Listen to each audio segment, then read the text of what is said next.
everybody. Welcome back. Welcome back. It's really nice to see you again. Welcome to the Uplift My Life Today podcast channel. For those of you who are new here, I am Astuti Marto Sudirjo. I am the holder of the transformational space that is Uplift My Life Today, as well as the host of its podcast, where we talk about love, authenticity, and how to live a fulfilling and uplifting life with ease. So one of the many perks that I have as a transformation catalyst and also subconscious mind reprogramming is that I get to witness the unfolding of the beautiful essence of all my clients who have decided to claim their authenticity, to choose to embody their authenticity. And every journey is different. Every client of mine starts in a unique starting point. They have their unique path, they have their unique timing, and they have their unique progress. It's amazing to see this unfolding. It's very inspirational. And for me, they are actually the freedom fighters. This is why I create a series called Love Wins. I want to celebrate them, their journey, their courage, and their dedication to love themselves unconditionally and to live in this way. And I also want you to hear their inspiring stories directly from them. So make sure you have your cup of tea, cup of coffee, glass of wine, glass of water, or put on your walking shoes if you are intending to listen to this episode while walking, because we are about to start. Today, I have the honor to have Angie Garcia with me. I have known Angie for so long. We've known each other for more than 2 decades, and we have been interacting for a long time in many different ways, including also working together. Welcome, Angie. Thank you for being here. Hi. Thank you. Thank you for having me. Yes. It's a conversation that has been long in the making. I Finally, think so. I think it has been long in the making. Yes. it's been long in the making. There's so much to talk about. So let me just give a bit more introduction before I invite Angie to tell more about her. Angie and I have been we've known each other for a long time, and we have worked together also a few times. And the last time we interacted in a more intense manner is when Angie and I working together as she actually relocated from Kenya to the UK.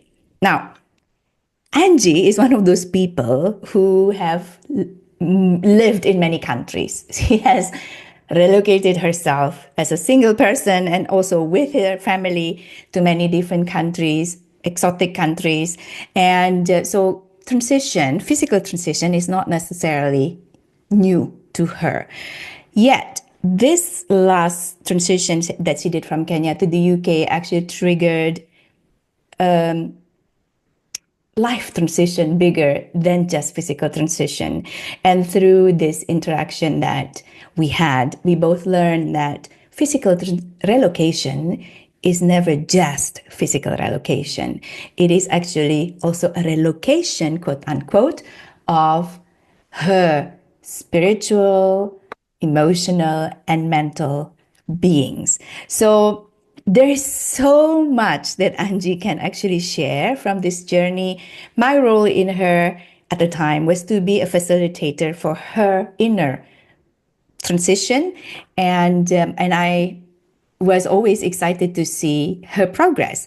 And so, without further ado, I would like to say, well, I would like to start this conversation by the first question. Angie, would you please share some words about yourself? Okay, woof. Where would you like me to start? So, okay, so I very often, I suppose I introduce myself as somebody who has had a kind of a double agent. I'm I just love thinking this. about this. Mysterious double It's agent. like spy, double agent.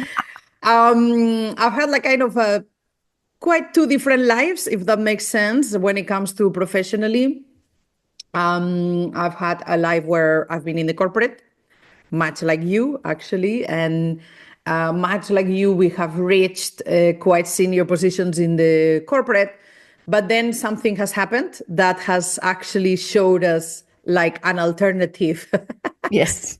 Path. alternative door into Yes. something very different, right?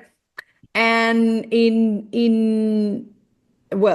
each one of our cases, we've come to this to take this door in a different way. For me, there was no option really because I was made redundant and I was moving countries. So Mm. it was like, okay, the change is here or here. Like make as you will, do whatever you want, but is here, So I really had to work with that, which was a bit like, okay, but I'm also this type of person that actually kind of just gets on with I'm quite adaptable. So I'm like, okay, let's explore what's new. Mhm. And then that's when I started my coaching journey. Interestingly, it has always felt like you were all well, kind of one step ahead, Astuti, like because I was always kind of following in your footsteps, like first in Isaac Oh, International, I really took over from you. yeah. Um, then I joined the same company as you, like Right. a coincidence. You were in Switzerland, I was in London, but we were both working for Yeah. UBS, Yes. which was amazing. And then literally when all of this thing was unraveling, my departure from the HR corporate world, and you had just started looking into coaching, and Correct. I was also like feeling, okay, this is something that is also calling me. Yeah. So yes, I always felt like I totally agree with you that this is a conversation that has been in the making because I was always like kind of in your footsteps in a way, but also kind of obviously following Yeah. my own journey. Yes, so it's been 10 years since I moved to Kenya, come back from Kenya, and I have been working as a coach. Can you name all the countries that you've relocated to, Angie? For the taste of it? Yes, yes, yes. So I actually have lived in 5 countries. Yes. Okay. So I'm originally from Spain, from the east of Spain, Valencia region, which I love. And obviously, I always go back to this is my oasis, right? It's Mhm. like coming back to the place where I've grown up, etc. And then I lived 1 year in Netherlands working for Isaac International, which was really nice as well. I mean, I love all my experiences. Yes. They have all been different. But of course, it gave me that kind of more, although we worked too much We work a lot. potentially, Yes. but we knew it was only for 1 year. Yes, but That's we also had a lot of fun though. exactly. We Right. also had a Yes. lot of fun, but it was also nice to kind of see a more Nordic country, like quite the contrast to Southern Europe. Yeah. Yeah. And then I came to UK when I wanted to start in human resources. And I was in London for 14 years. Mm. Okay. And then I went to Kenya. I was in Nairobi for 8 years. In the middle, I have been a short stint in Uganda for almost one That's year. my memory too. There was Yes. Uganda somewhere there. Yes. Yes, yes, yes. Yes. It was just before going to Kenya. They are both East Africa, but they are both a little bit different, obviously. Mhm. And then I came back to UK in 22, and now I spend most of my time in UK, but I also split myself with Kenya and Spain. Same. So I still have a bit of mix, Yes. but also when coming back to UK, I really felt very strongly that I didn't want to go back to London. Mm, I had kind of evolved in a way, and I wasn't feeling like I'm just slotting back into my old life. yeah. Yes, like so I'm now in the southwest of And UK. I know that this is actually one of your favorite cities in Oh the my God. UK. Yes. I mean, it's just like, but I'm sure we'll talk about this when we come to it. Yes. Let me segue now into my question now before, because I think this question is going to open up so many things. A wise person, Angie, I can't remember who that person was anymore, once told me that what I invest in myself today determines how I will be in 10 years time, right? And in essence, I thought this is very powerful and I agree with this, although I feel like I've seen such investment impact my well being earlier than 10 years' time. So, in the spirit of these wise words, how do you see this play out in your life today? So, as you're saying that question, what was coming to my mind is two things. So, I think that in on one side, and we see it with our clients all the time, life is showing us things, Yeah. right? Like all the experiences that we are going through, be the place where you live, it's all showing you contrast, Mm-hmm. really. Mm-hmm. And I love how Neil or people like Eckhart Tolle will talk about this, right? Like Yeah. this concept of contrast. That is, you learn things by contrast. Yes. Sadly, we don't learn things from when everything is going well and life is rosy. There's no contrast in Yeah. that because Yeah. there's easiness, which is obviously nice and pleasant to live in, but we are not necessarily growing and stretching ourselves. Yeah. So, so on one side, there's the life, obviously showing you things. I also have to say, like what you make out of these things that are happening to you and showing you contrast can also be very different to different people. Yeah. Either you learn from them, or some people actually get a bit stuck with things that happen to them. Mm-hmm. But then, and I see what you're asking as the investment more in the part of your personal Yourself. value. Yeah. Exactly. Like your personal values are always investing in what you think that you need. Yeah. Like, of course, according to your values. Yeah. And of course, for me, I am no secret, a person who always was interested in continuing to grow Mm. in different ways. I mean, I have always been quite spiritual, to be honest. Mm-hmm. But I think that definitely, again, through life and through my own curiosity and investment, I've continued to grow. I always felt that it was very important, my professional side of things. So again, and of course, I'm also married and I have two kids. Beautiful And that, boys. yes, two boys, two beautiful boys. So that's also very important for me. And again, like, and I think that there's growth in different areas, in different things. Mm. And then yes, and that's that's investment that you are putting in there. Sometimes it's tiring, to be honest. Yes, we know that. Nobody's saying it's easy, like I have a friend who went through a difficult period and she was telling me, Angie, I'm tired of doing the work. When am I seeing I'm tired. results? Where am I seeing it? And by the way, we also get impatient with Yes, of that. I course. I have been in this place. I have been in this place where I'm like, where's the results of all my work? I think this the I think there's an irony. Is it an irony? Well, I'm gonna call it an irony, right? Like it's like a journey, Angie. You've relocated, right, for so many times. It's not new, and Mm. you learn something about relocation every time you do it, and then you become wiser about it. But at the same time, with more wisdom, what tends to happen is there become less patience, right? And, Mm. which is ironical because I think when we become more wise, usually we become much more keen to learn, and we know when we need to learn, we need to give it time. But it's like it's human is complex that way, right? Like the more wise we are, the less patient we are, and we just like that doesn't actually helpful. This less patience. So I agree with you, and this is one of the big P word that people hated to hear. Like, be patient. You're like, stop saying that to me. And Yes, I know. Yes, people but I'm think this. wiser. Why Yeah. am I not getting this? That that I need to be more patient.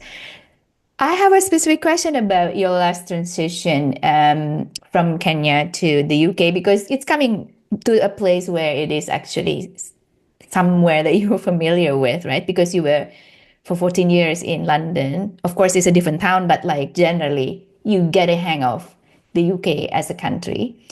What was it about this relocation that was particularly more challenging or different than before that required you to have a support?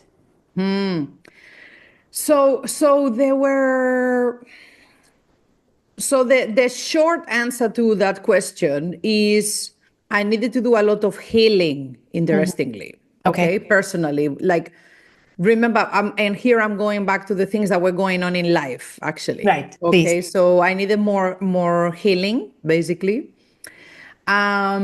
Um, Interestingly, and you've just said time in your previous reflection, and interestingly, I think that where I have been a little bit more kind of out of patience was actually in Kenya, because it was like I have done all my coaching. I was doing also HR consulting while I was continuing, because of course the coaching takes a while until you do the certifications, you do the time that you need to put in, etc. So it was very interesting because I got to work with people that were completely different to the people I've worked with before, Mhm. companies that were very different. Of course, the country is immensely different. The values, and I had all this time to really look at, wow, huge difference with in terms of what is appreciated in different places and what society will expect from you in different places.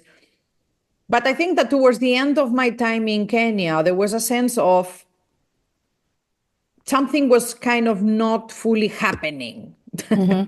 Mhm. If Is that it makes sense. yes? Is it because you said something that they appreciate certain things and not in other things? Is it because is do you feel like they appreciate a part of you but not some other parts of you there? That's an interesting question. Mm, more than saying exactly that, I would say that different places sometimes bring out different aspects of you. Yeah, yeah, for sure. Yeah. So what I felt, and talking more specifically, what I felt in Kenya is that the physical reality is even more even more to the forefront Mhm. than in the other places that I have lived, basically. Okay, Can you so give me an example? yeah, so the values in the society are super strongly about safety and security, Okay. basically. So I just felt it was so interesting because I could see like kind of different values kind of going on. So on one side, we like to talk about the African values, and there's like the beautiful aspect of coming together as a community. Yeah. But at the same time, when I coach women in Kenya, this is also slightly asphyxiating for Mhm. women, Okay. because it's like, and I think that that goes for every country. It's not only in Kenya or whatever. I'm not criticizing, Yeah. but what I'm saying is that sometimes the very value that is we all come together to solve something is also creating some demands in the people that sometimes are a little bit too much. Yeah. Yeah. Yeah. Unrealistic expectations, basically. Yes, and Right. it can be very exhausting for people, because what tends to happen is in the family you always have somebody who is like the solution orientated person, the resolutive, and they find that the whole community, the whole family comes to this person all the time to solve their issues. Yeah. So of course in Europe it's a little bit more like, hey, each to their own.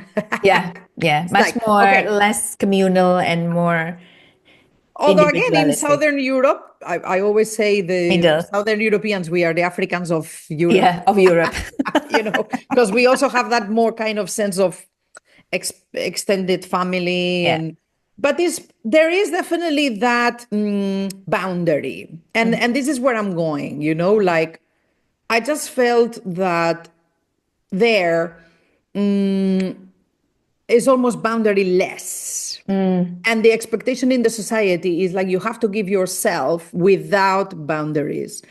And where people are ending up is like a huge collective trauma. There was a lot of alcoholism, like completely openly, to be honest. There was a lot of alcoholism, there was a lot of addiction, there was a lot of people like serious mental health Yeah. issues. Yeah. And and it's so interesting because on one side, it's also a society that values a lot the religion, Yeah. which would make you think that they are quite spiritual, but on the on the other side, they also value a lot the material, physical, and that's what concerns them in Yeah. life all the Yeah. time. Like, Yeah. and it's normal, Astuti, obviously, because at the end of the day, yes, there are people in there who don't like, they have to kind of really find ways to feed their family Sure. every day. Yeah. Okay. Yeah. Every day. Yeah. So all of these, like coming from the cozy, welfare state, orientated, more, we are helping everybody to access equally healthcare, etc., etc. Europe, this all of this was very, very different. Okay, and I also went through the pandemic in Kenya. Right. Yes, of course. Yeah. Yes, which again was nice on one side because we had a lot more space than what my Yeah. friends in In Europe Europe. were Yeah. having on one side. But on the other side, again, this showed me so much contrast. And I really came out with, you know what? I know that we get criticized all the time because people think that we are, as Europeans, people think that we are condescending, that we have figured everything out and all of that. But actually, I thought, you know what? We have been thinking as Europeans for 2,000, 3,000 years how to do some things, okay? Yes. Some Like things. how to organize ourselves in a Yes. society, how to organize healthcare as a service, not a business. Yeah.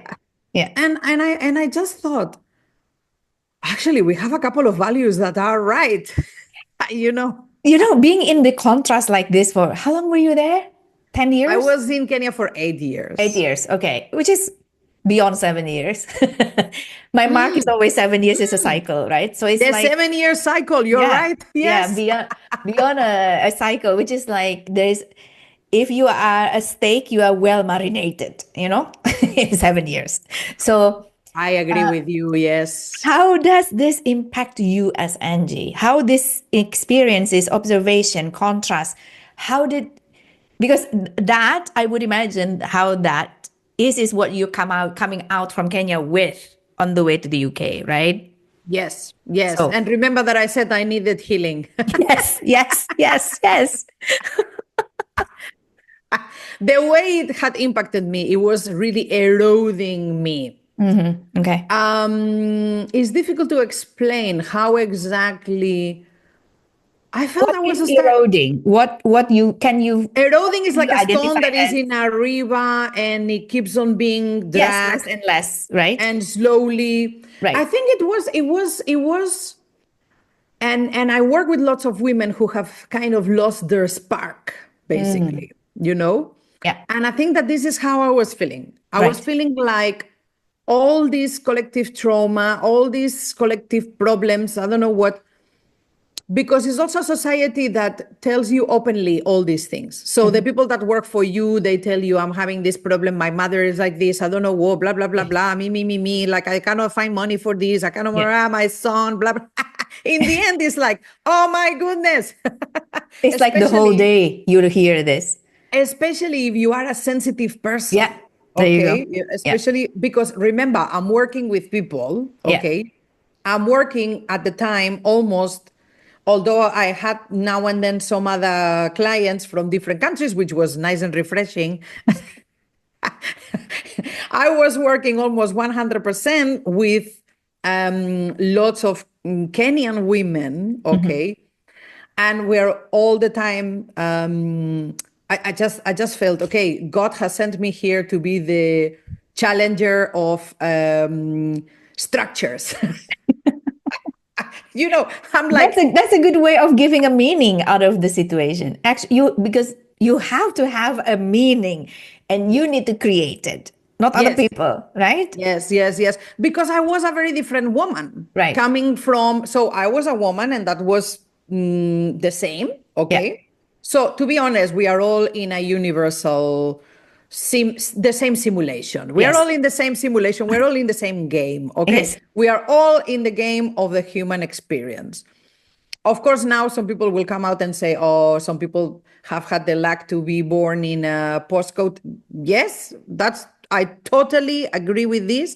And I totally acknowledge this. Okay. But again, as we also know, so there's context in everything, right? So even for the people who have been born in the great postcode, Mhm. it doesn't mean that they are immediately happy and etc. But yes, I just felt, and actually, to be honest, is a lot of what I do in my coaching. Yeah. It's a lot of, because people who come to me, I don't know if I attract them Of or course you do. probably. Of course you do. Of course, they have That's these how it works. questions. Yeah, Yes. exactly. That's how it works. They have these questions. They have these questions like, Mhm. why am I here? Like trying to make meaning of things. Like I have been put in a privileged position. I felt this my whole life. I felt my whole life. I didn't even, sometimes when I look back, I don't even know how I took some decisions. Mhm. It's so interesting because I just took it. It's like the door opened and I decided to go through the door. You Yeah. know what I mean? Yeah. So I look back and I'm like, definitely it has to be, I am being guided. I know this. I have Mhm. always felt guided. I have always felt protected. I have always felt, okay, it's okay to cross this door Mhm. because somebody is like helping me here somehow. Yes. But Thank yes, God coming out for of that. that, I think to be honest, the first 4 years in Kenya, because of course, like people love Kenya and they're always like, oh, the weather is fantastic. And like again, like even when I lived in UK, people were telling me, oh, why are you not in Spain? The weather is fantastic. And I'm like, the weather is a bonus to me. It's not the main reason why I am in one place or another. I'm not these Okay. birds that move around with the weather. You know how the birds are Exactly. migrating. Yeah, I like the weather is fine. To be honest, at the end of the day, when I'm working inside, it doesn't matter what the what the weather is outside. But the first 4 years in Kenya were almost like a kind of a honeymoon, Yeah. basically. Yeah. And then somehow all these things started to be shown to me. And towards the end, you say 8 years is a bit over 7 years. To be honest, the last year in Kenya, I was already preparing There you my, go. so my mind was already kind of It's a full cycle. I'm ready for the next one. dipping in and out, Yes. basically. Yeah. I think what is also very fascinating with this is because your husband is also is Kenyan, right? So your kids, they are of two worlds. Yeah. Kenyan and Spanish, Spain and Kenya, right? And this is Yes. also And they were born in another UK, so they are also kind three of like a triangle triangle. of sorts, you know? Yes. Yeah. And this is also very interesting because, and I think if I were in your position, I think there's also an added desire, but also pressure to understand the Kenyan culture deeply because Mm. my Yes. kids are Yes. part of Absolutely. also, right? So this is as a tourist, it's very different. If you're coming in to live for a Yes. couple of years, but you are coming back into the land, Mm. that one of the ancestors' lands of your children. Yes, yes, yes. And I love that, by the way. I absolutely love that. I love Kenya as a country. I think it's a beautiful country. I love things like, for instance, how serious they are with the conservation Yeah, of the land, of the animals. I think they are doing a fantastic job in this sense. My with my husband being Kenyan and going more senior in Kenya. several times in his career, Yes, he had the chance sometimes to go and live in other places. right. And when those places were coming up, I was always kind of thinking and feeling, no, no, Not the right like place. not the place for us. Yeah, But when Kenya came up, I was like, yes, is the place for us. I totally agree with you. I think it's been beautiful for my children to have those years in Kenya, yeah, basically. yeah. And this prompts also a lot of questions about identity, by the way. Yes, But yes, by the way, I have really developed so much my the way I see identity. I don't see it linked necessarily to one country yeah, or one passport or anything like that. So of course it will be up to them to kind of figure out what's their identity. But I think that we have given them, that's what we're doing. We are giving them different experiences. And then basically, let's see what comes out in the future for them, you know? yeah, yeah. So coming back again to your your sharing about the last year in Kenya, I was in and out. Basically, I was ready to go. So please share more a little bit about. And then you also say I need healing. Okay, so let's talk about this. What I think that I need healing. I realized when I landed here. correct? Yeah, I remember Yes. that. Yeah. Yeah, So when that's the moment. So a couple of things were, well, a few things were going please, were going on, sure. but it was I realized, wow, I need healing. A friend of mine was going through a very difficult situation because she was in late stages of cancer. Yeah. And I, like, again, like later on, I came to realize I was working with grief, basically. Mm-hmm. And I think this is like, I remembered you had worked with grief, Right. basically, Right. in your own timeline. Yes, in my own timeline. In Yes. your own timeline. Many, many griefs. Exactly. Yes, yes, yes. And you had been talking about this and you had really gone kind of quite deep into your curiosity. You had gone quite deep into grief, you Mm-hmm. know? Um, and I had realized losing the job that I had wanted, or I thought I had wanted at the time, of course, that was a huge grief already. Yes. Okay. And this And is what way back. Right.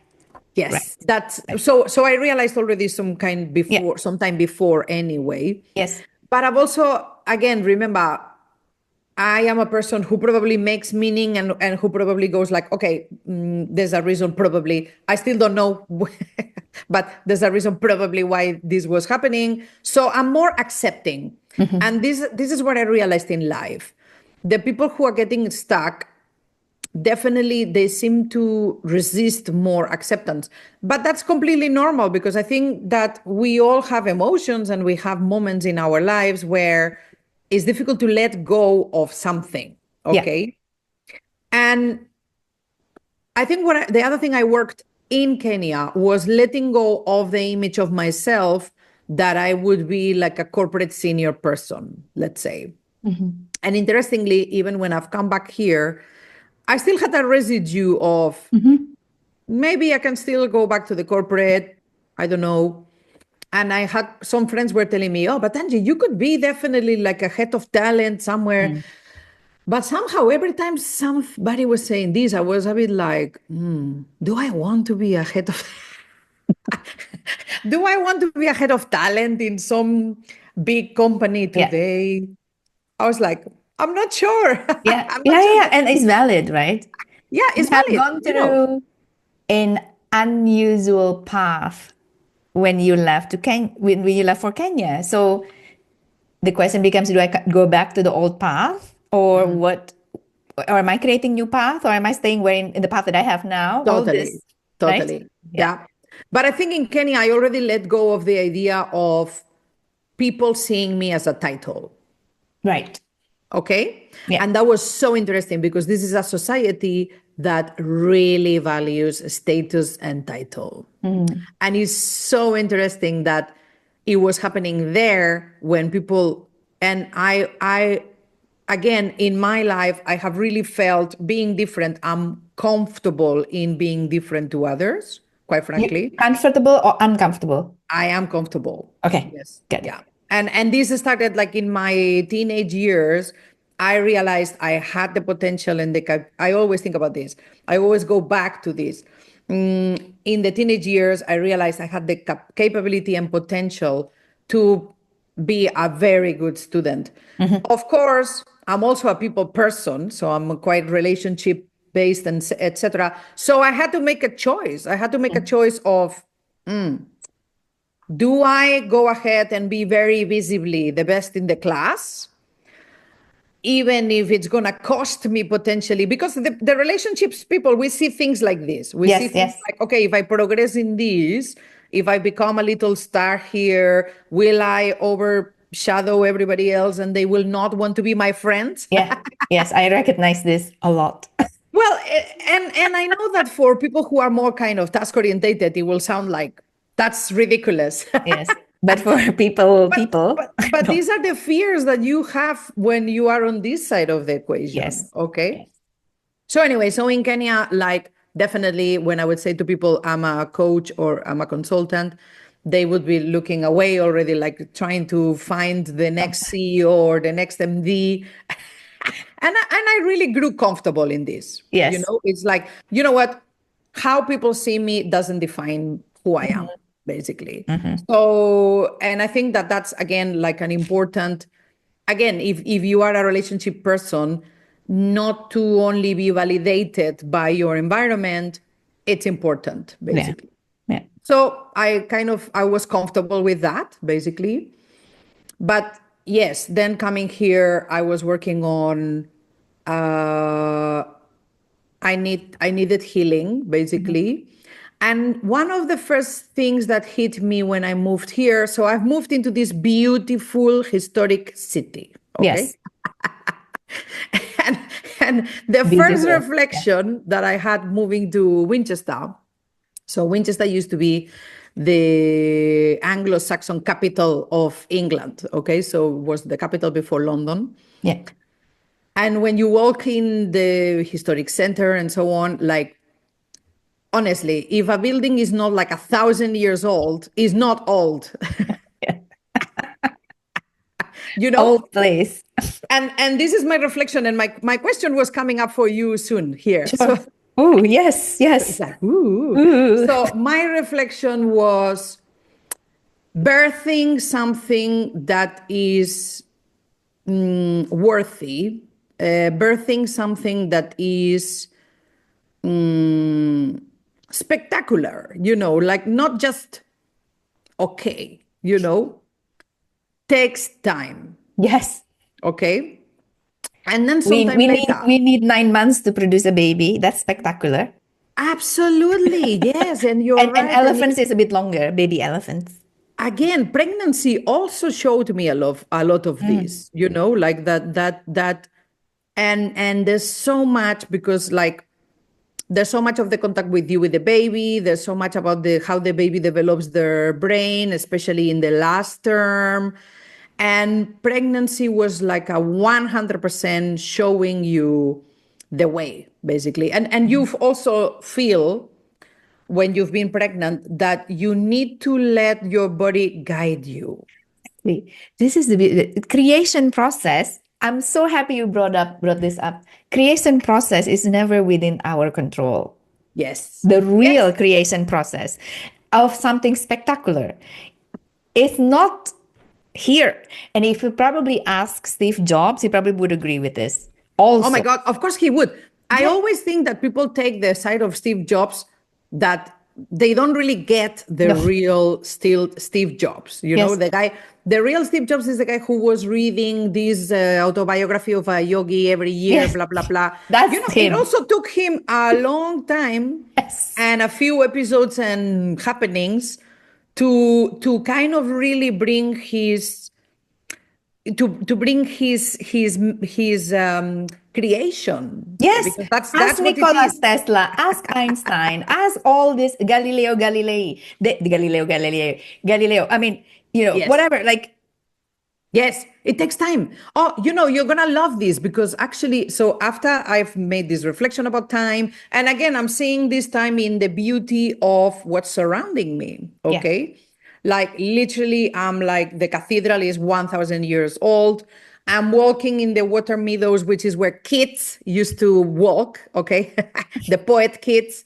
And I'm like, wow, I'm really like people who have been here before me, they took time in what they mm, were doing. Okay. A cathedral is not built in 2 days. no, Okay.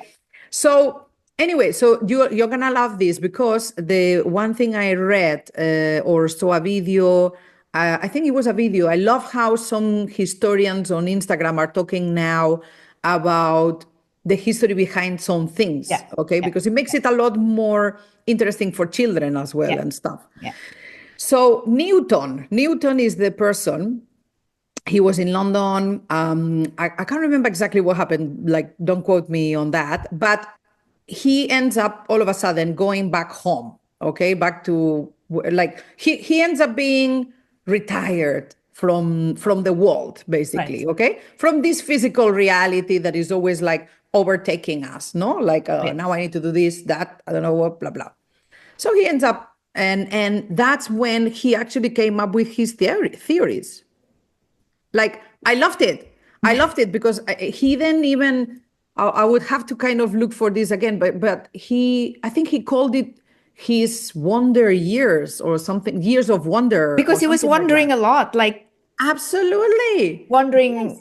beyond the boundaries, physical boundaries, time limitation, and all Yes. these things. Yes. Yes, yes, yes, yes. And this is so interesting because a friend of mine even told me, Angie, have you not moved to a place that is like a kind of a retirement town?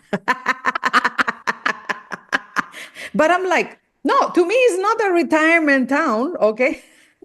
It's a wandering town, not a Yes, retiring it's a town. wandering town. It's like a space. I needed that space, Hmm. like literally from away from all these kind of chatter going on. I don't know what, blah, blah, like this frenziness, spiraling. I don't know what. I just needed to kind of like, okay, let me make an opening for myself here. Yes. Okay. And yes, like I think I already knew I had already been working on things like purpose. I had already been working on things like values, like my business, how I see my business, etc. But I hadn't kind of made that kind of space for myself, Hmm. basically. Hmm.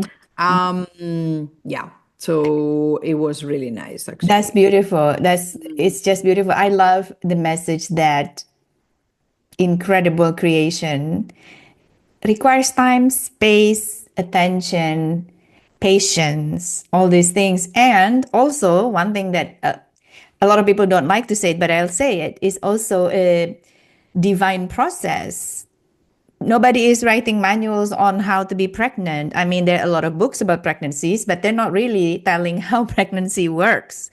No one can, because it's a very comprehensive process that is not humanly designed, right? So I think there is a desire, and there is a lot of desire, a lot of realization. Actually, maybe this is what we need to integrate more into our lives if we were to truly, or if we are wishing to give birth to something incredible.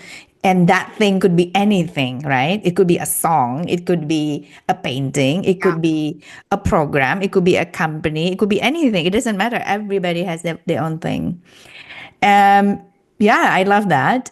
One thing. Before we go into something else, let me say Sure. this also. This year I read Gabor Mate, The Myth of Normal, which I loved it, by the way. I don't know if he sees his purpose like this, but I feel that Gabor exists just to tell the scientific community that there is a relationship between mind and body.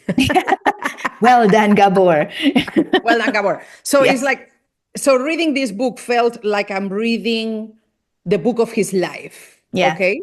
And Yes. it's like harvest time. Yeah. Okay. Yeah. It's like he has gone through all these things. So he needed to be like kind of really good in science, but also kind of observe different things that are going on in life for him to kind of come up with and one chapter of the book was all about pregnancy, birth, really. Okay. So it's exactly what you're saying. Like, we have to admit, and I think that, of course, when you've lived enough, not in your teenager years, when you've lived enough and you've kind of closed a few circles, you have to agree that there's a divine intervention Yeah. somehow. Yeah. Even the non-believers like Einstein Agree. realized about Yes. this. Okay. But going back to Gabor, Gabor explains how we are so much in our mind, which again, I would say is also the physical reality. We don't want to feel pain. We keep on hijacking the process of Hmm. giving birth, for Yeah. instance. Yeah. So Yeah. in this case, by just like booking a Cesar, C-section. cesarean. Yeah. Yeah. Of I, course, we are not saying that it's not necessary. That's not what we're no, saying. In correct. some situations, absolutely will be this necessary. There's emergencies, etc. Yes. But for me, going through birth, I realized there was something transcending me, like my mind. Like I Yeah. really needed to get out of my mind and just allow my body and whatever else was there helping me to just happen, Yeah. basically. Because It's if you're in your mind, it's not happening. it's not happening exactly. And this is it's very interesting. I've never given birth in this reincarnation, right? The closest time I have, the closest interaction I have with birth process was when I actually was in the birthing room with my sister and my brother-in-law for my nephew. Yes. That Yes. was amazing. It was doing something to me, even though I wasn't doing any. I'm sure you can feel the energy. Oh God, yes. Absolutely. Yeah. It activated Yeah. my maternal energy in ways that only a little baby could do, and I wasn't even carrying him in my womb. Yes. I experienced contraction. I was Mm. in different rooms, and then suddenly I was contracting. And I said to my sister, "What's up? Are you contracting? Why am I contracting?" He's like, "Yeah, yeah, I'm contracting." And I'm like, "Oh my God." And then I was waiting in a waiting room before getting into the birthing room, right? Two levels above, like floors above. I Yes. didn't speak to her because it was being prepped and everything, and the room was being, and I was contracting again. So I was like, "Are you contracting?" It's like, "Yes, yes, I'm contracting." Oh my God. I mean, how, if it happened, I mean, I have always a believer of this quantum field, okay? And this Yes. is why Yes. I love Gabor so much, because there are, for people like me who have this innate knowingness of divinity, energy, all these things, even when we were very young, we Yes. didn't care so much about the scientific proof, right? Because we know it's Mm-hmm. true. And then having somebody like Gabor explaining or bridging the two worlds, Mm. I am grateful for Yeah. him because it Totally. helps people who Yeah. didn't have this knowledge active in their system. But for me, it was like, oh, there's no argument that there is a quantum field or not. There was, because I was contracting and I wasn't pregnant, and I was not even close But to my that speaks sister. to your connection with your sister. You Correct. see, that speaks to your connection with your Correct. sister, transcends. People have talked about this for centuries, like how Yes. you can feel that maybe somebody that you love on the other side of the planet is going through Yes. something. I think it talks to about your connection, and you're also very empathic. So Yeah. obviously you're and that goes again to my experience in Kenya. I was absorbing all Right. of this. Okay. Right. So Right. so so yes, but yes, back to the what you were saying. Yes.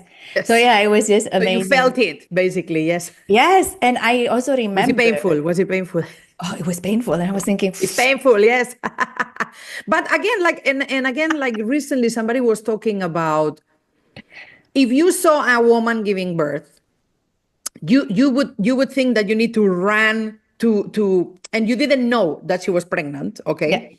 You would run and try to kind of, I don't know, like stop her pain, and I don't know what, yeah, because it's scaring you. You think that she's going to die. yes.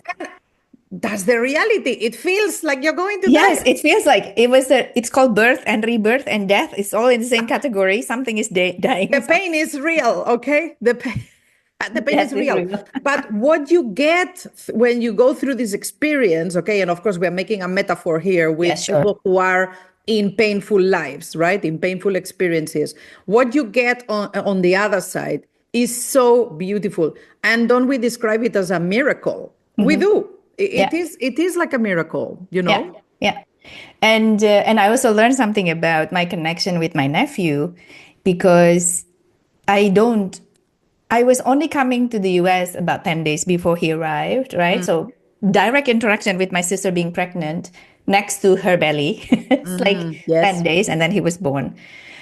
But throughout the months that she was pregnant, of course, I was connected to her. And I was also thinking and holding space for him. We didn't know it was a Yes. he, it was just a Yes. baby, right? Because we didn't know it was a boy or a girl. We just, whatever. And I remember that my sister was also asking me to be present in the birthing room also as a calming factor, which I'm happy. I think I did it quite well. And Yes. although I was like, oh I'm my God, sure this you is would. and Yes. and I was also speaking a lot to the baby telepathically, right? Like, okay, so then it was beautiful. There was no complication, and my sister she was 42, I believe, when she gave birth to my nephew, and it was beautiful because I could observe. I have a lot of vocabularies and reference points by the time I was witnessing this, and then for me, this is how divinity works. Yeah. Like it was just so surreal and so life changing for me that my energetic system is being reset in ways that I didn't even imagine, right? Yes. And and how I knew that was because after I was spending 2 months with them and holding baby Leo and staying with him in the night, I went to Singapore to visit my brother and his wife, and they have a dog.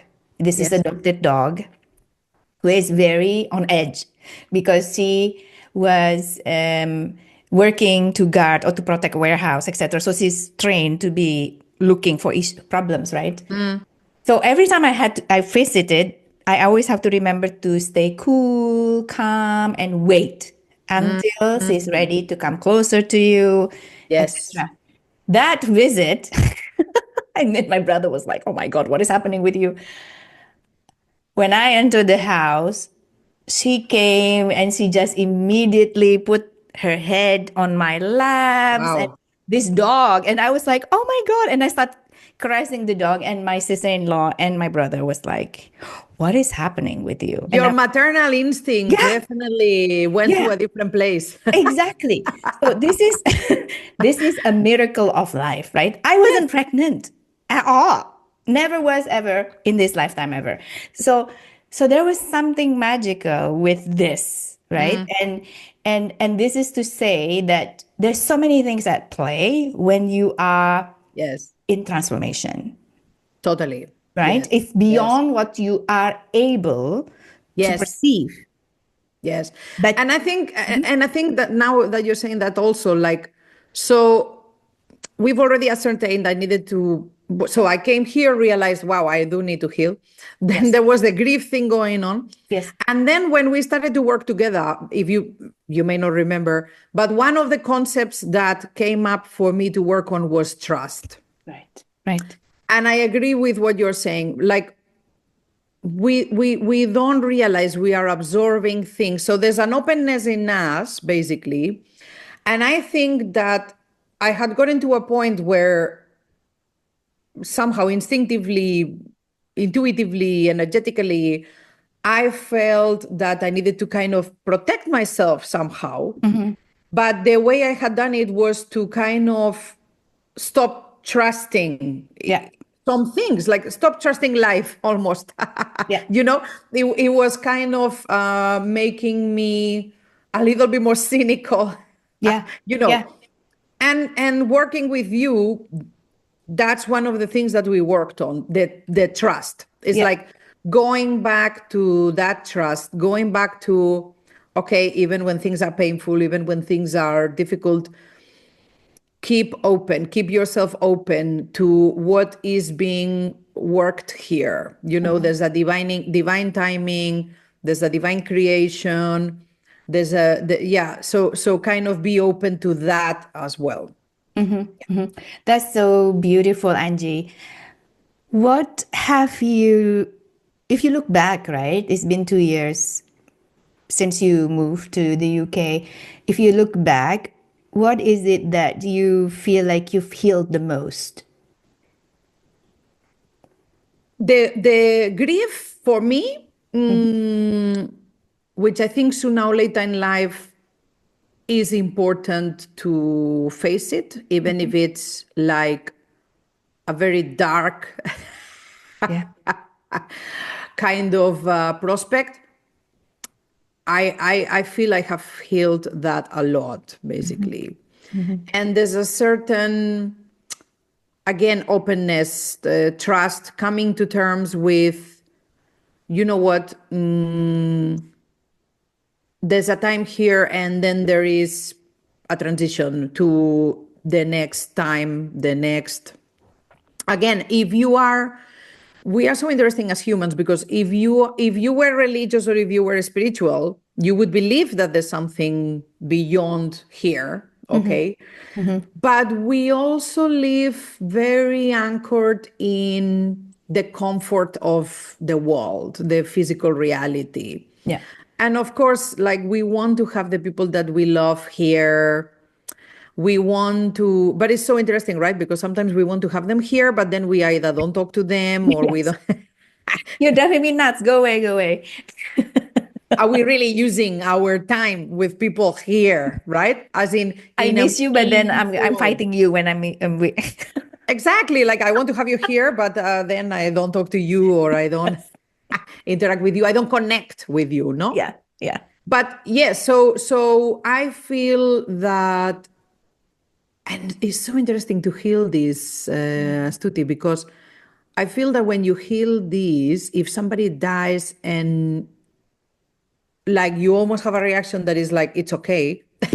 But then the person that is telling you that somebody died for them, I think that they want you to have a reaction of, oh my God, like, so you know what I mean? Yes. It's Yes. it's it's weird. I have also another friend who she has also worked a lot on her grief, and she's actually more openly vocal, like, about this.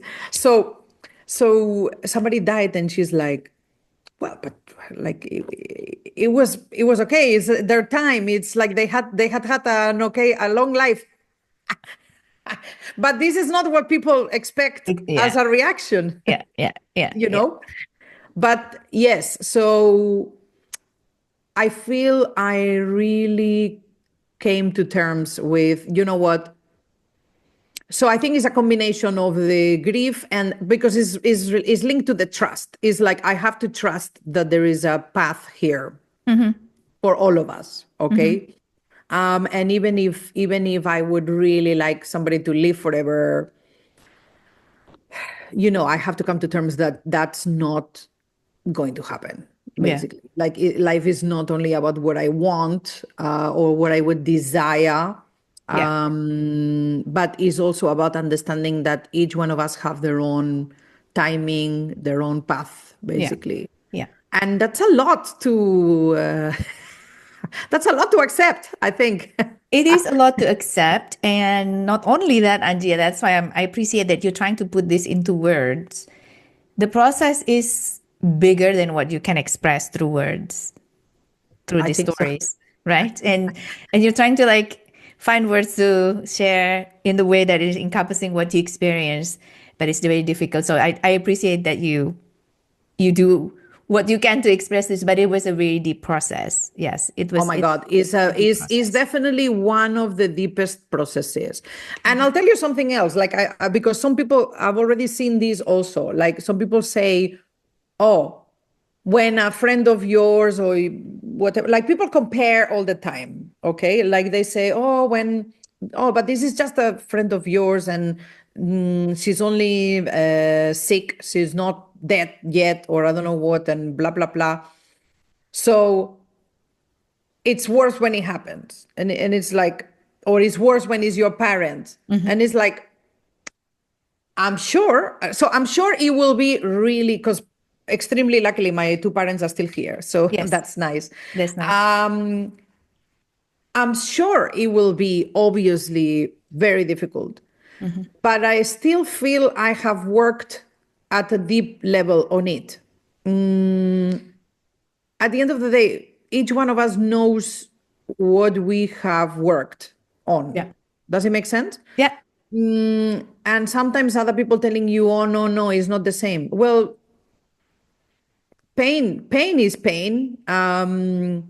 Sadness is sadness. You know what I mean? yeah,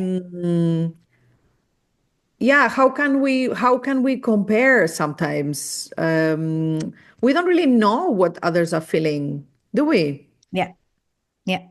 It's so interesting that you are saying this about death and you having giving responses to such things, and the person who is dying is expecting a different response, right? Like what happened to me because of the process that I've gone through, I become extremely comfortable with the idea of dying. So much so that sometimes I blur things out and people freaked out. That's what I'm me talking about. di- Yes.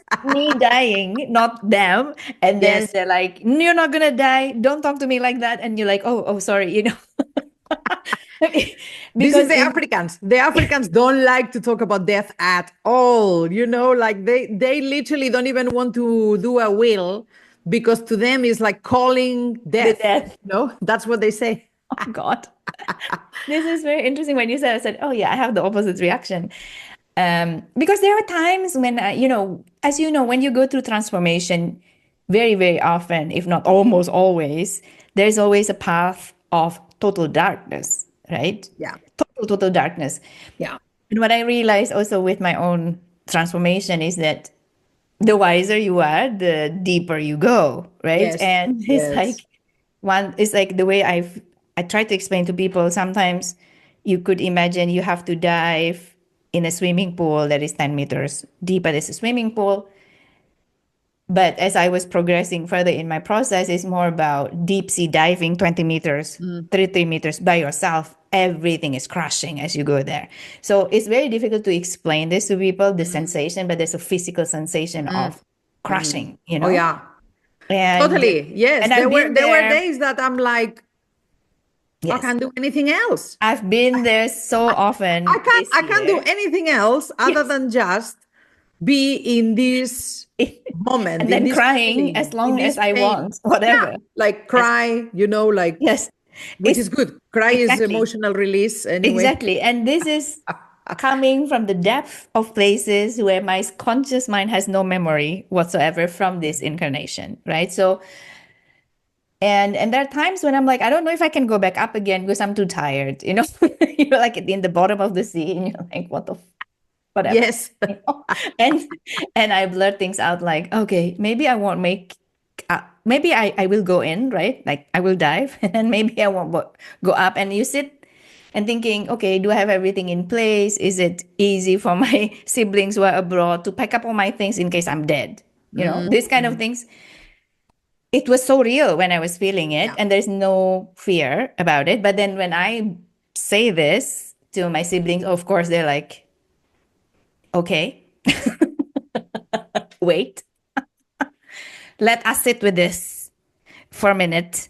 Yes. And if I spoke to some other friends, they're like, no, you're not gonna die. You're not gonna die. What are you talking about? There was this like, no, and then I'm like, I'm not wishing to die, but just in case, right? So So Yeah, but what there you're is, saying, and I have seen it, I recognize it completely in people who. So when my grandma died, my granddad seemed to be doing okay. yeah, Uh, but then, like I told him, I'm getting married yeah, this year, yeah. and he said to me, "Oh, I'm not gonna see it," and I was like, "What are you talking about?" Yes, So, and surely enough, 30 days later, he was passed dead. away. Mm. So there is that sense of people following people, definitely. Yeah. If like that darkness that you're talking about, I've seen it also in other people, Hmm. um, that their parents or like somebody that they were so connected with have died, and they have just followed, Hmm. like they kind of wanted to go with them, Yeah, basically. yeah. Yeah, It is, that's yeah, it's an intense process, right? And just definition of transformation is rebirth, death, and rebirth, death, and rebirth. While you're still yes, awake, you yes. are dying. And this is, and what is dead is your old fears, your old assumption about things. These are dying. And some other words I would use divorce. You are Mm, divorcing your loyalty to certain things that exist in your family. So you don't have to get married with someone only to get divorced. You can get married to an idea and then you yeah. can get divorced. So this words for me is it has so many different layers of meanings. I want to ask you, Angie, as you were going through this very deep transformation, I wanted to ask this because I've seen a number of my clients in the past expressing a fear of change Mm, because they mm. don't necessarily want to leave anyone or anything behind if Oh my they God. change. 100%. Okay, Yes. please tell us. Tell us more about your experience. 100%. And obviously, you're also always thinking about the person who is very close to you, potentially, maybe like your spouse, of Yeah, course, because you're like, you can feel that you are changing. Okay. yeah, And sometimes there's this, I recognize this pull yeah, between, oh my God, if I, because people say, people separated or they divorced because they grew apart. And actually, that is so literal. hmm, Like growing apart can definitely be something, yeah, yes, but it's also because somehow you are feeling like you're going deep into something that maybe your partner is not going through. right. Okay. So, what has happened eventually for me is, let me turn it around in a way, right? Yeah, Because what happened is, so on one side, I realized, listen, we all have, again, so we all have different timings and things like this, okay? And the fact that I'm going through some reflections, I don't know, that doesn't mean, even if he's not going through those reflections and all of that, that doesn't mean that we cannot be together. You yeah, know what I mean? yeah. Because again, like his timing may be different. Different, yeah. Okay. Interestingly, he has also worked with grief in the last 10 years because his father passed on, Yeah. so again, so there's a kind of a parallel working Yeah. in any way, in any case. Um, the other person, like, so very recently, and you shared this with me, Deborah Silverman podcast. Oh, yes. Yes. And she was talking to, and there had been before, I remember that as well. So we are always being shown things. Okay. So there was a person that I was working with in the past, and she told me, oh, I'm very spiritual, etc., etc., but my husband is not. Hmm. And that's okay for me because at the end of the day, I am the spiritual and so on. He is the more practical person. So it's a complementing each other, to be Yeah. honest. Yeah. Okay. And Deborah Silverman was talking about this the other day in the podcast, and again, it resonated with me because it's again the same notion. The notion that actually sometimes she was saying to the podcast presenter, Alex. Alex, she was saying, you have no earth in your chart. Yeah. So the reality is when you have no earth in your chart, you are a completely spiritual person. Actually, you don't care about you don't care about the physical reality. I don't know what, like your life, your impulse, Honey. your flow is talk about the spirituality, etc., etc. But you've married a person who is exactly that, Mm-hmm. okay?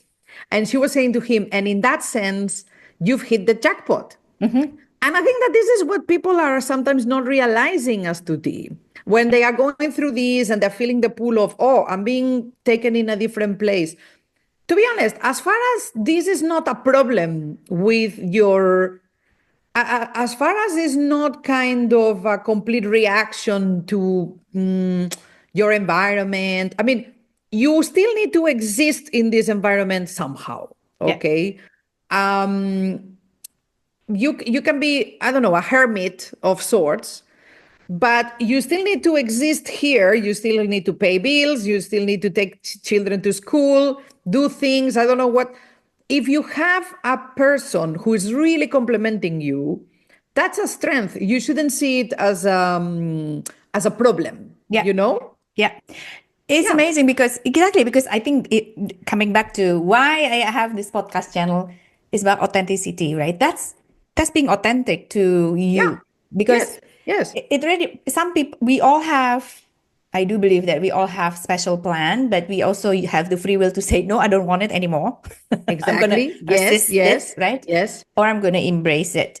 And and I think so the more authentic you are, which means the more you surrender to what your soul plan is, then whoever is coming to you, to your life, is Mm. good for you, including um, Yeah. the person that will become your partner, right? They will have a certain purpose, and you will know beyond this limitation of, oh my God, we have the same different religion. Oh my God, you're not my physical type. Like I like the dark hair, like Keanu Reeves. I don't know what, but you're not. So I don't know if I want to wake up Yes. next to you. You know what I mean? So um, if we are led through the soul lines, Mm. and you are surrendering to the destiny because these two has to come together, that Yes. makes it easier, right? To And also remember that the other thing that we know, right, is that our souls have made contracts correct.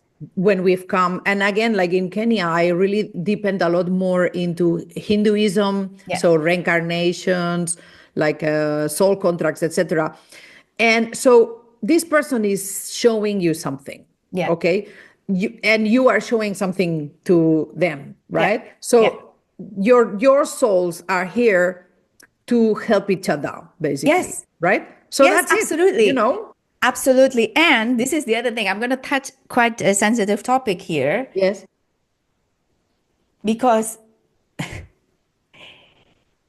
people see other people based on their template. They're not necessarily acknowledging the uniqueness of individuals, right? So when I was very young, I had a long talk with my father about it because I said I think divorce is an option, Mm, coming from the perspective that if if the role of the other person is no longer relevant for you, I think freeing each other is mm, actually the most loving. Of course, my father's, yes, I can see what you're saying that, but I want you to be clear that that's what happens, right? Like, mm, not mm, that I was never even getting close to divorce. So from that perspective, I don't have any judgment against people going through divorce. I mm, never really know mhm, the whole story to begin with, right? So, but I was always seeing this from a perspective that potentially, but not sure, only they who knows, right? Potentially, this is actually the most loving things mm, that they could give to each other to set them free, because another person or maybe nobody will actually come, because there is a continuation of that spiritual journey, right? mm, mm, And and on the other side of this is there are people who are not in relationships often at all. They were judged by being picky, difficult, problematic, Yes, etc. yes. While I see it could be true because there's some traumas that were still holding them back from having relationship, but this is not 100% true because there are also some souls, and I'm in that category where the first half of my life there were so many lessons that was set up in solitary mode. Mm, Okay. yeah. I Mm-hmm. didn't think it was wrong until somebody told me, "What's wrong with you?" And that's when I was first time woken up thinking, "Why do you think there's something wrong with me?" You Yeah. see? But I was innocently just, this is what feels right for me. And that's when I was like, wow, this is interesting. I never really think that this triggers people to even say, "What's wrong with you? You're so wonderful and so loving. Why are you not be together with the person?" I didn't really know how to answer Yeah. that Yes. at Yeah. the time. But well, first of all, there's nothing wrong. Correct. Correct. There's Correct. nothing wrong essentially, Correct. So with the understanding that we all have our own plan, and if you have followed really the guidance, there's no mistakes. It's Yeah. probably looking different, and this could be triggering other people because Yeah. you are not like me. Then what does it say about me then, or you, or whatever? There's different like stories in the head of many people. But this is also, but being authentic, I think is that's what I'm getting at. It's really important because no relationship is exactly the same. It's just unique to these two people or multiple, if it's a triple or whatever poly situation. This is just uniquely to them, and you just don't know enough to be able to say that's wrong or right. And you're not actually ever in that position to judge that because you never Yeah. know the whole intention of that experience, Yeah.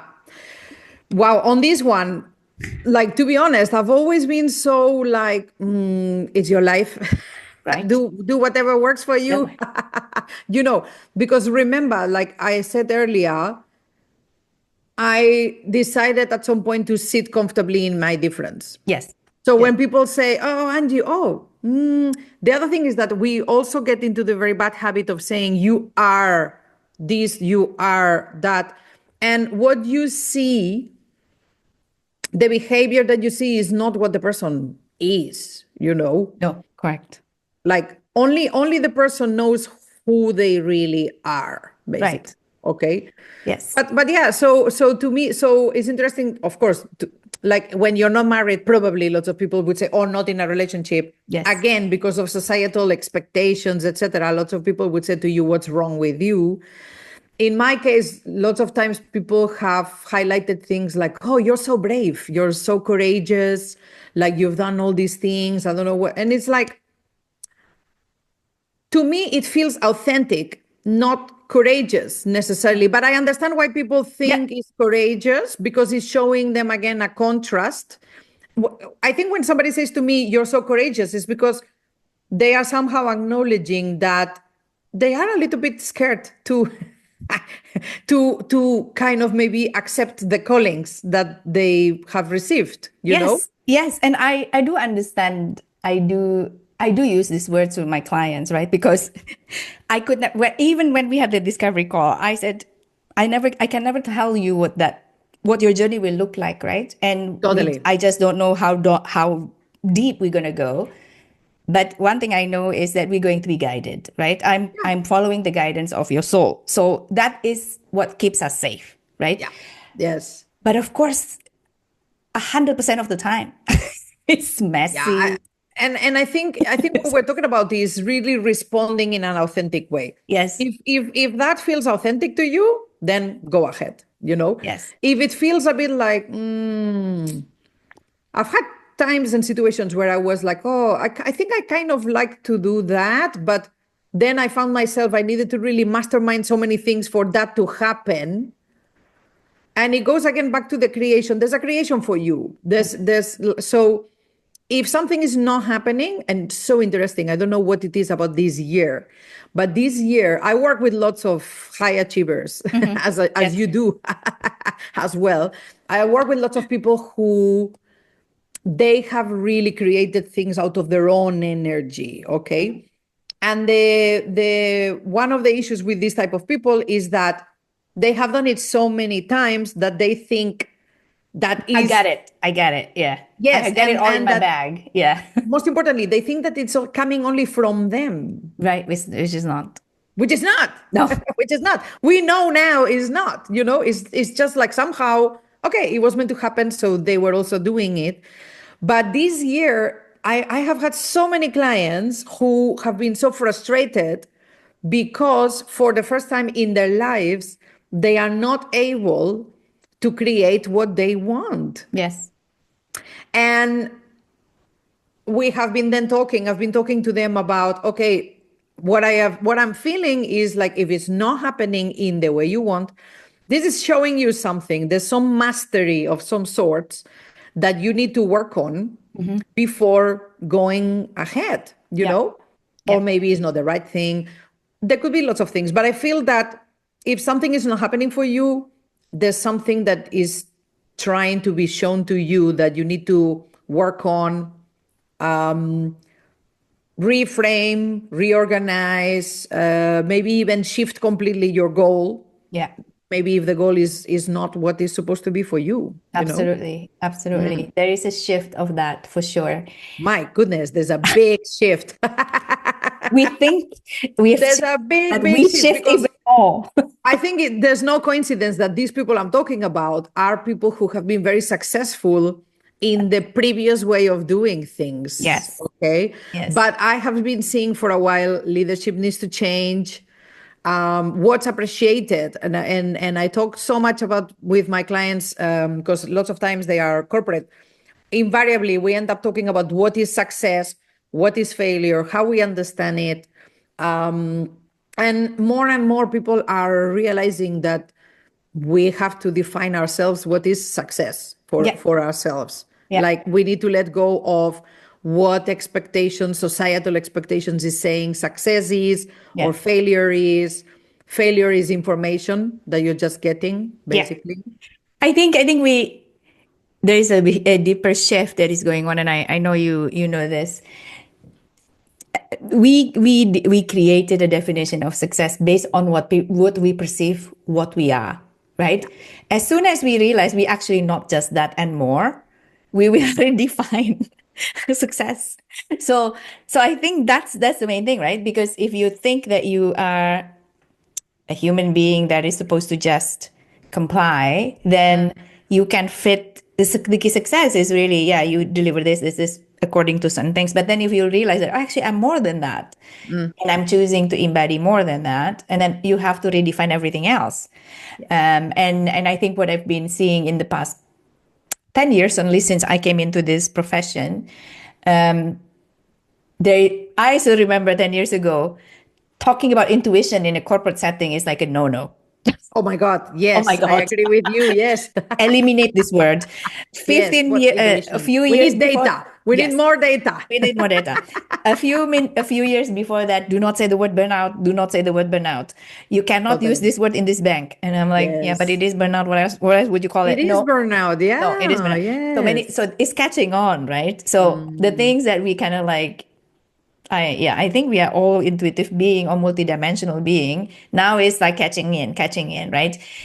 And that requires so many restructuring. Not Yes. only our definition of what is a successful life or fulfilling life, because now I know that I'm more than what I was.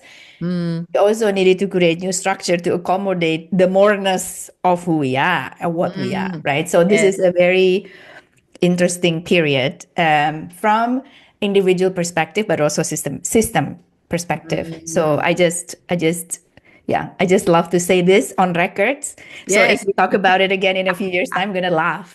But it's good. It's comforting. I think it's Yes, comforting to see that we are evolving, actually, right? yes, we are. And that we can talk about these things. I talk about self care a lot as well. Yes, yes, And I think in the past, people understood self care as only like going to the gym, making sure that you have the perfect body. I don't know what. So again, we make it all a little bit like aspirational in some sense, no? Like yeah. everybody needs to have a six pack. Oh, I was just saying this yesterday. We were watching Friends, and there's somebody who removes one of the actors removes his t-shirt, And Friends has been shot when I don't even remember actually.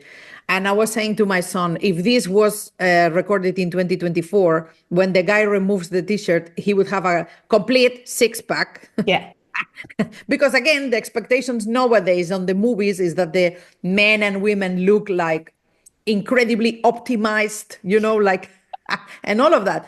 And it's like, oh my God, that's the thing, right? The thing that Yeah. we're talking about is like sometimes we have optimized something so much that people feel is like completely out of reach. Yeah. It's Yeah. like, but we always do this as humans, no? We always go one side of the balance, then the other side completely.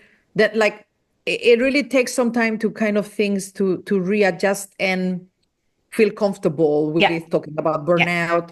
There is burnout. There are toxic, there Yes. are toxic environments. But now I've realized that we are also going a little bit too far in the balance talking about toxic things, Yeah. because we also need to learn to deal with this, not Yeah. not just kind of give up and leave completely. Like, how do we deal with this? Yeah. Basically, you Yeah. cannot change things from the outside if you're not there. No. No. Yeah. If I can make a bet about the Yes. next big thing, Yes. Let's do it. because I'm pretty good at this. In 2008, when we had a financial crisis, I was like, oh, I was suggesting in my department, I think we should bring meditation or massage into the Oh, organization, and they were yes. like, no. And now, like, you are weird Uh-huh. if you don't meditate, right? Like, Yes. so, Yes. so I had, so my next thing I think is about, I think what is coming, or what I certainly would love to see, because I think this is going to be very good for everybody, is, there were times when we don't need sleep, and now, oh yeah, it's good sleep. Everybody talks about sleep, quality of sleep, etc. Yes. Absolutely. For me, the next thing is solitary Oh my time, God, yes. And I have solitude seen it. I time. have seen it. I have seen the themes coming up. Solitude, how solitude is important. I Yes, agree, because this is part of this creating, as I was calling it, like, right. And I'm even making this sign, right? Like movement. Yeah. creating with my hands, kind of like opening a curtain, no? Like creating this space for me. Yes, yes. Totally. That's You, because you, I've been you, saying, like, yeah. okay, if you sleep, you need to add something else in your lifestyle on day-to-day basis, solitude time. I don't know. It depends on you how long you would like to have it every day, but it needs to be on daily basis because it's important for your hygiene, energetic hygiene, right? And Yes. with the kind of information that we have now, we need to take time to know which one is hoax and which one isn't, which Oh my one is God. true and which one isn't. And the only place to ask is here, Yeah. Intuitively, your intuitively. intuition. Yeah. Yeah, it's here. Yes. It's down here, and you have to listen, and you cannot wait. You have to do it regularly if you want to survive, because I think chaos is going to continue rising. I Yes. mean, in our reality for the next 2 years or so. So that would be one thing that I think people will go, yeah, okay, we need to Of integrate course, something. we always get excited with technology. Like every time a new technology comes up, and you can look at it. If you look back at the history of technology, okay, since the Renaissance, every time something comes up, is like the latest answer, the latest thing. And okay, actually, I'm also hearing AI is just a tool. Yes, AI is a tool. At the end of the day, I love what you're bringing up. What you're bringing up for me, you're talking about discerning, the ability to discern what is true, what is not true. I mean, one thing that has been a personal, I feel it quite personally, is how I feel that we are being manipulated all the time. Yes, yes, yes, yes, and yes, and people have taken to talk about and to despise like the kind of the mainstream media, I don't know what, blah blah blah. But actually the reality is everybody has their own agenda, okay? hmm, So okay, you can despise one side, but if you go to the other side and you think that X Twitter doesn't have an agenda, I'm sorry, they also everybody has an agenda. The only way, and which is perfectly fine. I mean, yes, it's perfectly fine that somebody wants to create something. yes, Okay, it's yes, perfectly fine. That we still have issues with this. Like, I don't agree that we should do this, we should pay into this and not into that, and I don't know what, because we see everything as we are. If we put in one place, we take away from another. But it's like, no. I mean, listen. If other people want to do that, that's okay. That's their path. Okay. But I would like more of this, exactly what you're saying. And I've been talking a lot to my clients about, I have called it reflection time, basically. Yeah. So as a leader, you need reflection time, meaning you need literally to create space for yourself, okay, to kind of think about what's going on this week, what's going on this month, how can I help how with these, like what is like recommit to different things, reframe some other things. These are things that you can only do on your own. Yeah. You cannot Okay, outsource it. absolutely.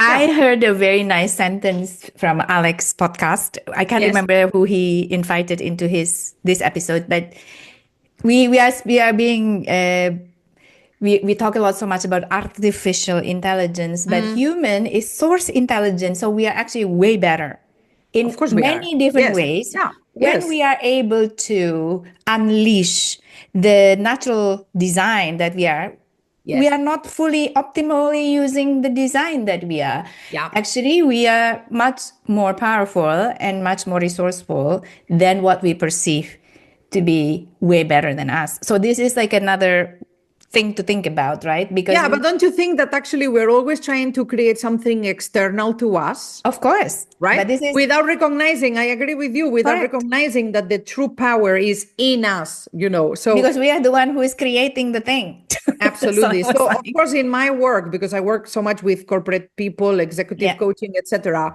people still associate power with CEO, I don't know what, the titles, right? The titles, the structures, and all of that. But actually, the power, is when you here. really feel empowered,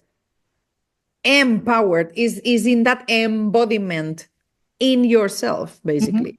That's the Exactly. true power. That's the true Yes, power. that's the true power, and nobody can take that away from you. So, Exactly. Angie, I have two more questions. Yes.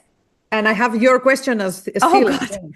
Do you still have? Okay, should we go with my question first? Let's go with your question. Okay. So, and we have kind of been going around the question because we've talked about time, we've talked about creation, the link between both. So, what I was going to say, there was one day that I was talking to my friend. Of course, for me, I get also inspiration from my real life. I love it because, again, Yes. like things are always, if you see this language, and I have a very strong association with language. I studied translation and interpreting for a reason. I really liked it. So my friend said, "Oh, I feel like I'm now harvesting." Love it. I love this concept. Like after many years of work, that's what she was talking about. Like she's kind of she's doing new things at work, and she was telling me, "I feel like I'm harvesting." Do you feel this? Do you feel like you're also harvesting finally in your life? Let's say. I think I probably wouldn't use the word harvesting, but I probably would use the word graduating.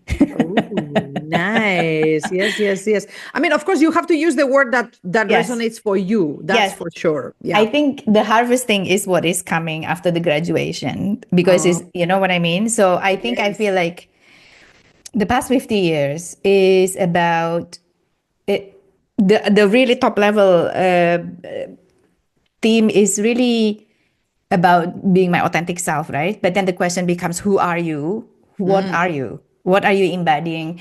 And so over the past 50 years, through I embody certain qualities of like love, abundance, innocence, and purity. And then the fact that I am energy also, right? I'm not doing it all in one go. I'm going it one by one by one. So the process of it took a really long 50 years to really deeply embody on the cellular, I would say, cellular level now. It's just going into that depth. And when you embody this, you have to deactivate so many more things. That's not mm, that, right? So that's what I've been very consistent in. That I get a very difficult childhood with my mom getting ill. My mom was ill a lot, and I had to step up, and I had to be an adult before my time. And then I thought my dad was dying, and all these things, and I had to go back to my original setup. Like I have the part of me that's innocence and childlike, and embody that because the wise self that is coming out now, that will hopefully harvest, is has those qualities, needs to have these qualities in her. So am I harvesting? I think I'm graduating. I think the harvest is coming. And yet, this is also something that I don't control, right? And this is something that I just, okay, you do this, you don't do this, you sleep or whatever. And I just follow that. So there's a stronger trust that this is unfolding in the way that it needs to be. Yeah, that's for Yes, me. I like it. I like it. So, connecting to this question, one of the two questions I have is, you are investing in yourself today. What are you hoping to experience in the future by the investment that you're making today in yourself? That sense of empowerment completely. And in fact, I feel I've already arrived at this place, not arrived as a final destination. And I actually told this. So last week, I've done my first group coaching program, okay, the first session. And I have been thinking about this for a long time, okay? But that's what I recognized, that it needed to have time for it to be something worth it, something that I'm proud of, let's say, okay? But I shared this with the ladies that I have in the program. Interestingly, what they all have in common is they have all had terrible years. They have all It's a had difficult year. like situations. So one of them had to leave a toxic environment. The other one was made redundant. The other one, I think she was probably close to burnout, even if she hadn't kind of admitted to herself. And she left her job 2 years ago, and she hasn't been back to work yet. So all of them, and the other one has been in maternity leave for a while. So that has taken her. It's all situations that have taken them off balance. Right. Okay. And I was telling them, you see, like, I know what you're talking about because I've been there as well. I've also felt off balance, basically, and you can feel, even when it feels like everything is working, then you can still go off balance all the time. But it's about, as you're saying, with each experience, you find your way more easily. It's about finding this way back to yourself, basically. And the image that I was giving them was 3 years ago, when I knew where I was coming in the UK, which I always say was shown to me where to come in the UK. I remember seeing this tree, and I remember thinking, wow, this is an amazing, majestic tree. It was like really remarkable because it was in the middle of town, basically. So it's like all of a sudden you're just walking on the street and you're like, wow, look at this tree. And just a few months ago, I've passed next to this tree again, and I felt like I remembered how I felt back then. Okay. And I look at how I feel now, and I'm like, I feel as powerful now as this tree, you know? I feel that doesn't mean that I don't have things to continue to work on or to continue to invest. Again, it's not a final destination, not at all. But I do feel empowered in my power, definitely. Yes. And Lovely. I see it in this tree. This tree is showing me Yes. how I May feel. I offer you an Yes. observation for Okay, you tell to me. sit on? You don't have to agree or agree. When I listen to all what you're sharing in this recording, I thought to myself, I think if I were to write an article about you, I think it will be about the awakening of the healthy and empowered divine feminine in you. That's the divine feminine power, Totally. right? Totally. So Yes, yes, yes. specifically on this, I think this is what I'm hearing because, yeah, with the that's so it's just an offering for you to sit with. I love it. I love it. Yes, and that's giving me another dimension, Yes. that's giving me another dimension. I'm definitely like, and interestingly, that concept has been coming up also. So yes, another thing for me to Visit and continue to deepen on, actually. correct. Yes. So thank you. It's a little gift for you for being so generous in sharing your experience. Thank you. So finally, we reach the last question, and it should be easy. So if you were to give me 3 words to describe your experience with Uplift My Life Today, the healing space with me included in it, what would be those 3 words? So the first word is more a concept than one word because it's safe space, basically. Taking into account the kind of the fragility of some of the concepts that we are, vulnerability of some of the concepts that I was working on. It's not so easy to create a safe space. And again, because I create safe spaces for my clients as well, but totally 100% safe space. So repeat your question now. Second Sorry. question, a second Yes. word is three Yes. words. Just 3 words that come to mind. Yes. Oh God, this sense of safety is coming so much. Hold on. It's like I'm almost not seeing beyond the safety. It's okay if you only have one. This is also fine. I think joy is coming up as well. Okay. Okay. Because there's safety in different ways. There's also safety so safe space is the first one because it's like the sharing and all of that. I'm going to put safety as a slightly different concept because is the sensation, is the feeling that, and that's coming from you as well, that what I'm going through is fine. That is like there's safety in it, in this journey. You're not gonna die in this journey, like it's here for a reason. And let's explore this concept. So yes, I think that's it basically. That's Like the main. the safe space, safety. Creation as well is coming up. You know what is interesting? Just the other day, the one of the word that has come up for me for 2025 is creation. Nice. But I see it more as you're calling it, the graduation. Yes. The graduation is coming soon. I even said to my ladies the other day, what we are doing is a master's in yourself. And this is a very worthy master's, Yes. Thank you for that. I take them all in. Thank you. I always feel honored when people choose me to walk with them in such a journey. So You are I definitely a professor you are definitely getting there to the master.